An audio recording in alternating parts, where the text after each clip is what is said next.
بقيه الكلام، لان كلام يعني صعب جدا صعبا. بس احنا عايزين ايه؟ مش عايز حد فيكم يموت.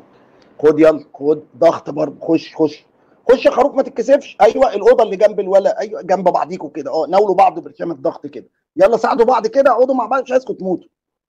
تعالى سيء، تعالى سيء حبيبي، تعالى حبيبي، تعالى.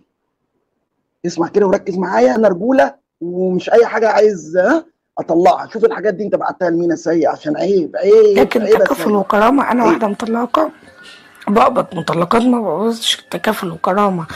والله انت اللي بتقول لي طب تعالى اما اعزمك على اعزمك. الاستاذه طبعا هي عندنا خلاص الفايل بتاعها كله، وهي كانت شغاله معاه.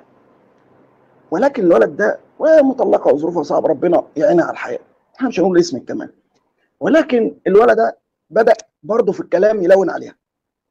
انت فين دلوقتي؟ والساعه كام؟ اللي هو يعني بيغير اسكت تتنايل على عين. المهم مش هنتكلم في الكلام ده، بس هي كانت بتشلف له الصراحه. بس مش هنخش في الحتت دي. احنا بس هنخش في ايه؟ لا ونحكي ليه؟ نسمع الجملتين بس دول واركن سايق كده على جنب على بال ما اكمل. وبرده معاك الله. ايوه الضغط العالي والواطي. انا مش عايز انزل بالتقيل، لان بصراحه انت ما بتستفزنيش بصراحه يعني. بس لكن يعني تكافل وكرامة، أنا واحدة مطلقة بقبض مطلقات، ما بقبضش تكافل وكرامة.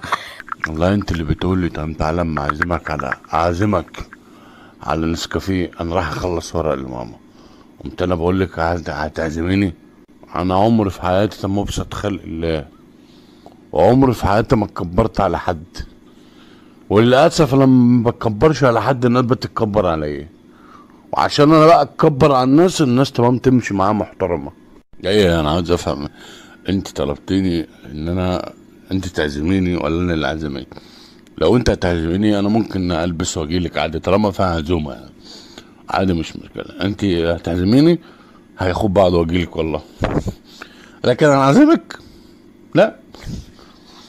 انا معايا 3 جنيه ونص في جيبي، معاه كده علبة بسكوت واتنين نسكافيه اي قهوة تحت. وايه يعني لما اقول لك كده تعالى معزمك؟ هو في ايه يا عم؟ خليك ابسط خلق الله كده، زي ما انت كنت ابسط خلق الله.